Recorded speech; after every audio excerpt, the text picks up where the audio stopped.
Bismillahirrahmanirrahim. Assalamualaikum warahmatullahi wabarakatuh.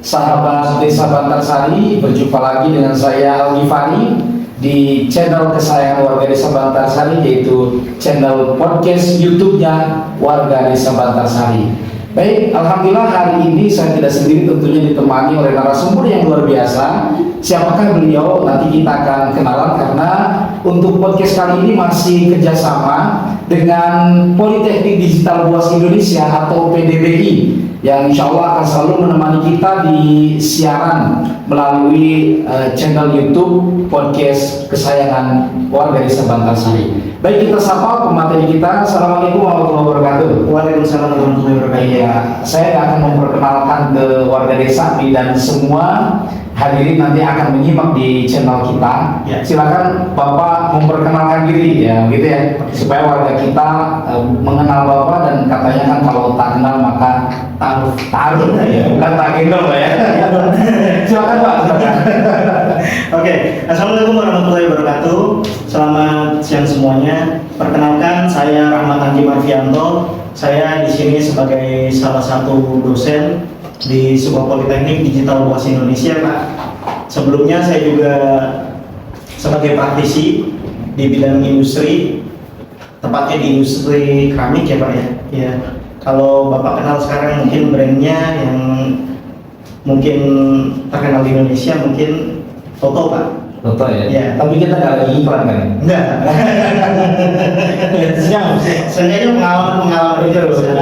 nanti kami share, saya share nanti buat pengetahuan yang lain ke depannya. Mungkin ada yang bisa mungkin mirip atau sama yang bisa diaplikasikan di dunia atau di bidang lainnya. Oke.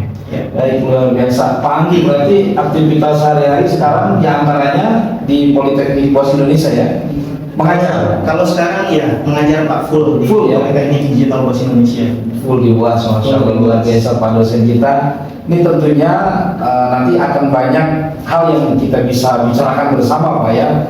Dan tema pada siaran kita atau podcast kita pada hari ini yaitu tentang energi baru dan terbarukan di bidang pertanian. Kenapa memilih bidang pertanian? Karena di masyarakat warga Desa Bantarsari khususnya masih banyak para petani, juga tantangan kita adalah petani milenial Pak. Petani anak-anak milenial yang justru malah meninggalkan pertanian gitu ya. Seolah-olah pertanian itu adalah pekerjaan yang kurang baik gitu, padahal tanpa adanya pertanian akan ada krisis pangan dan seterusnya begitu Pak. Oleh karenanya kita akan membahas tentang energi baru dan terbarukan. Mungkin warga desa khususnya para pemirsa nanti akan menyimak, ingin tahu dulu apa sih itu energi, kemudian apa itu energi baru dan terbarukan gitu Pak. Karena kan ini masih belum familiar ya Pak ya di kalangan kami begitu. Silakan Pak Agi. Oke, baik, terima kasih Pak Aldi.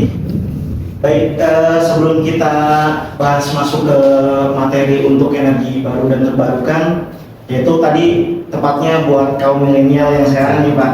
Justru itu yang kita harapkan dari kaum milenial yang sekarang. Justru harusnya kaum milenial sekarang itu melahirkan potensi-potensi inovasi terbaru ya, untuk menciptakan sumber energi atau sumber kekuatan power ya yang bisa dimanfaatkan di bidang pertanian. Jadi kalau sekarang kita merujuk kembali sumber-sumber energi yang telah ada itu semakin lama dan terus menerus itu akan semakin habis ya Pak ya, pasti ada umurnya dan tidak bisa diperbarui. Sumber energi? Iya, sumber energinya. Contohnya apa? Batu bara. Kita sekarang kan listrik ya Pak ya. Listrik itu kan dihasilkan dari pembakaran batu bara. Ya, betul ya Pak ya. Betul. Batu bara menghasilkan uap panas sehingga menggerakkan turbin generator sehingga menghasilkan energi listrik. Nah, di situ perlunya kita menciptakan inovasi-inovasi terbaru di tengah krisisnya atau menipisnya sumber daya alam yang telah ada atau tidak bisa diperbarui Pak. Makanya diharapkanlah energi baru dan terbarukan ini merupakan sumber energi alternatif ya, sumber energi alternatif yang bisa dimanfaatkan oleh kita semua, oleh masyarakat. Nah, untuk apa tujuannya? Untuk menjaga kelestarian alam, Pak. Oke. Iya. Jadi nggak cuma kita mengeksploitasi alam, kita terus menerus mengeksploitasi alam terus menerus tanpa memberikan kontribusi yang baik, atau lebih kerennya lagi, berdamailah dengan alam. Karena kalau terus-terusan memanfaatkan alam, mengeksploitasi alam, lama-lama akan rusak begitu.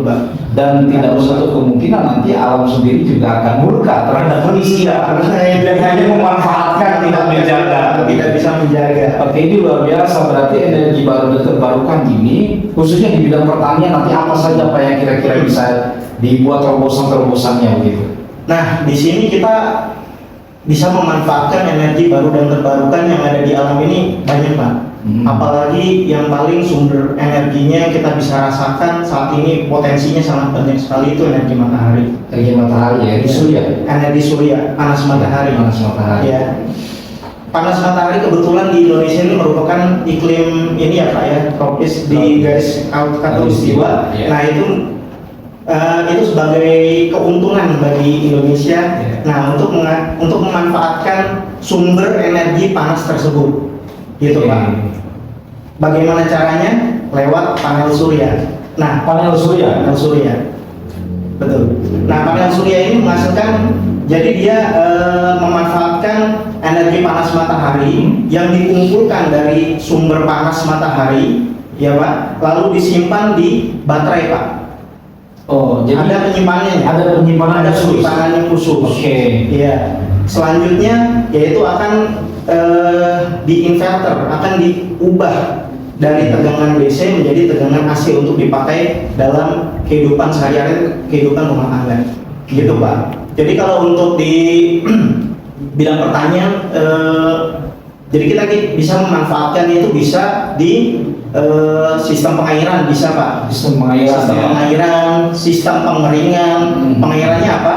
Pakai pompa pastinya. Betul kan Pak? Kalau nggak ada pompa mau disedot sendiri. Nggak bisa ya. Nggak bisa. Dan pompa itu juga harus jalan ya. Betul. Terus ada energi yang harus energi yang menggerakkan. Nah itu Pak, memanfaatkan salah satunya energi listrik itu dari panel surya. Panel surya. Iya. Terus selanjutnya, selain energi panas matahari juga kita bisa memanfaatkan jika potensial di daerahnya ya, terutama dataran tinggi dan sebagainya itu anginnya memiliki potensi angin yang cukup besar Pak. Itu kita memakai tenaga angin dengan wind turbine. Oh, itu bisa Pak ya? Bisa saya. Bisa. Luar biasa. Oke, satu-satu dulu Pak, tenaga apa tadi? Surya, matahari. Tadi ada alatnya yang kemudian si sinar matahari ini bisa menampung begitu ke alat tersebut, kemudian bisa dimanfaatkan untuk menjadi tenaga listrik ya, untuk menggerakkan mesin, mesin air misalkan dan lain sebagainya. Itu kira-kira Pak, di kita khususnya di Bogor bisa diterapkan nggak? Bisa ya? Bisa, sudah ada. Sudah terjual di pasaran. Nah, itu sudah terjual. Misalkan panel surya ukuran sekian, tergantung kita Pak, kapasitasnya kita butuhkan berapa kW atau berapa watt. Oke. Ya Pak. Misalkan untuk pompa kita misalkan 150 watt. Ya. Untuk misalkan TV berapa watt. Itu kebutuhan itu kita akumulasikan menjadi satu. Kemudian dari situ kita bisa menentukan panel surya yang kita butuhkan berapa banyak. Kayak gitu, termasuk di bidang pertanian Pak. Alat semprot itu ya, karena kan harus dicas melalui betul. Dari itu nanti bisa menggunakan tenaga surya seperti itu. Betul Pak. Tapi masih jarang Pak, sepertinya khususnya di warga Bantarsari, para petaninya masih. Nah itu dia. Menggunakan cara-cara lama saja. Gitu. Ini kan perlu ada edukasi begitu. Ya, kami sangat berharap insan akademisi seperti tadi Politeknik Buas Indonesia memberikan edukasi ini kepada para petani gitu. Ke depannya kita mungkin bisa nanti next mengumpulkan para petani, bukan hanya generasi-generasi Milenial saja. kolonial, tapi kita menghadirkan generasi milenial untuk memperkenalkan pertanian dengan sistem-sistem yang modern tentunya, kemudian juga dengan cara-cara yang lebih efisien. Karena kan yang saya pikir menjadi menakutkan untuk kalangan milenial itu di pertanian harus kotor-kotoran, harus segala macam itu yang mungkin yang bikin malas gitu ya. Kalau sekarang juga ya Pak, kalau kita ini sekarang lagi booming-boomingnya nih motor listrik itu ya kan, kita mengurangi polusi udara segala macam dan sebagainya. Memang kalau energi baru dan terbarukan ini investasinya memang agak cukup lumayan Pak. Nah itu di awal, iya. Tapi waktu itu Pak untuk ke depannya, ke belakangnya, iya kayak gitu Pak. Nah, untungnya lebih banyak yang bisa kita ambil dari situ. Dan memang berarti lebih menjaga alam ya. Betul. Tidak merusak, Tidak merusak. Ini luar biasa sekali. Kemudian tadi selain dari cahaya matahari, dari angin, ini gimana Pak angin? Saya belum kebayang nih. Dengan besaran angin atau kencangnya angin. Kalau Bapak gampangnya ya, tadi kalau saya bilang turbin itu kincir angin, betul. Kincir angin, dan dari hasil putaran itu bisa dimutar generator, habis itu menghasilkan energi gitu ya. Betul. Itu juga bisa menampung energi. Bisa. Dan di potensi air juga kalau saya lihat di sini kan banyak sungai-sungai ya Pak ya, bisa dimanfaatkan juga buat sistem mikrohidro Pak. Jadi pakai sama aja modelnya, model turbin juga, itu di air, jadi untuk menghasilkan energi listrik juga. Jadi banyaklah Pak potensi-potensi yang kita bisa manfaatkan untuk keberlanjutan energi ini dan tidak menyakiti alam.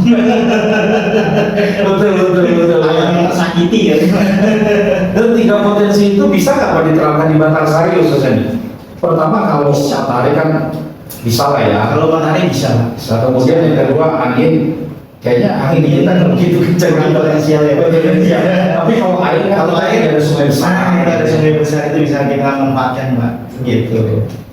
Ya untuk sistem pengairan, bisa sistem pengeringan, entah nanti pengeringannya padinya itu entah pakai ruang pengering, dryer, sebagai macamnya untuk mengurangi kadar airnya, seperti itulah Pak model. Ada dampak negatifnya nggak untuk pertanian?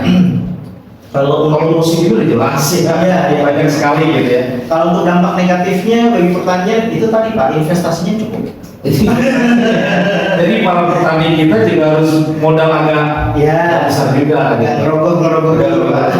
Jadi tabungan hasil panen kemarin pakai dulu lah, gitu Pak. Digantiin sama panen yang berikutnya gitu. Baik, luar biasa. Apalagi Pak langkah-langkah yang kira-kira bisa digunakan untuk para petani kita dengan menggunakan energi baru terbarukan? Ya, jadi untuk langkah-langkahnya yang bisa dipakai untuk energi baru dan terbarukan ya Pak ya. Langkah-langkahnya bisa kita juga memanfaatkannya itu di sistem pengairan ya Pak ya. Sistem pengairan, terus tadi yang sudah saya jelaskan itu sistem pengeringannya, terus sebenarnya sih Pak dari masalah-masalah yang timbul yang ada di pertanian ya khususnya Pak ya. Nah itu yang membuat bermunculan ide-ide baru Pak biasanya. Pak, gagasan baru biasanya. Jadi berawal dari masalah yang kompleks. Kompleks Pak. Kalau ada masalah kita nggak bakal ada inovasi atau ide baru atau gagasan baru, nggak bakal muncul. Gitu Pak. Betul. Masalah itu ditemukan yaitu untuk dicarikan solusinya. Iya, kayak gitu Pak. Dan ini tugasnya insan akademis ya, di kampus, kemudian kalangan akademisi untuk bagaimana memikirkan para petani dan keberlangsungan pertanian ke depannya. Benar itu. Ya makanya kita juga mengharap ya ada sinergi antara dari bidang pendidikan agar bermanfaat buat masyarakat yang ada di sekitarnya Pak. Kita insya Allah siap membantu Pak. Luar biasa sekali. Ya bisa kita dengarkan bersama warga desa Batanghari BOAS atau Politeknik Buah Indonesia akan siap sinergi selalu dengan Desa Bantarasi dan para petani. Nanti kedepannya kita akan menggali lagi lebih dalam tentang teknologi pertanian dan juga hal-hal lain tentang pertanian, karena supaya nanti kedepannya para petani kita bisa sejahtera. Tidak apalah di awal mengkocek modal agak besar berinvestasi di sana, tapi kan kedepannya kita akan melakukan terobosan baru sehingga nanti bisa memberikan manfaat lebih banyak untuk pertanian dan para petani kita begitu, khususnya di Desa Bantarsari yang saat ini masih banyak juga sih yang nanam jambu kristal Pak, yang menjadi ikon kita ya, Desa Jambu Kristal gitu. Kalau peternakan banyak nggak Pak? Peternakan ada, cuma nggak begitu banyak di Desa Bantarsari. Nanti bagaimana kedepannya kita akan seperti apa, kita akan bisa pelajari bersama dan kita akan kumpulkan nanti para petani kita gitu Pak ya. Baik, sebagai closing statement mungkin Pak ya, yang ingin Pak Anggi sampaikan di siaran kita pada siang hari ini, apa saja pesan-pesan untuk para petani, kemudian juga berikan motivasi untuk para petani kita dan untuk para petani milenial yang akan datang nanti. Silakan. Ciptakanlah inovasi-inovasi yang terbaru untuk berdamai dengan alam. Ya, janganlah untuk malu, ragu untuk terus belajar, karena itulah yang membuat kita akan semakin bisa untuk menggali atau mengeksplor potensi yang ada dalam diri untuk bermanfaat buat lingkungan kita yang ada di sekitarnya. Baik, luar biasa sekali pagi, dan ini adalah awal ya, nanti kita akan bahas di sesi berikutnya lebih dalam lagi gitu ya, dan insya Allah akan selalu nanti membersamai kami di pemerintah Desa Bantarsari dengan sinergi yang luar biasa antara pemerintah Desa Bantarsari dengan Politeknik BOAS Indonesia. Terima kasih banyak Pak Anggi, ilmu yang luar biasa, benar-benar bermanfaat. Pak Anggi dan semua insan akademisi di Politeknik BOAS Indonesia selalu sehat, dan mudah-mudahan apa yang diberikan menjadi hal yang manfaat dan beribadah di sisi Allah Subhanahu wa Ta'ala. Baik sahabat Desa Bantarsari, kita akhiri perjumpaan kita dengan bersama-sama melafazkan hamdalah. Alhamdulillah. Terima kasih banyak. Terima kasih.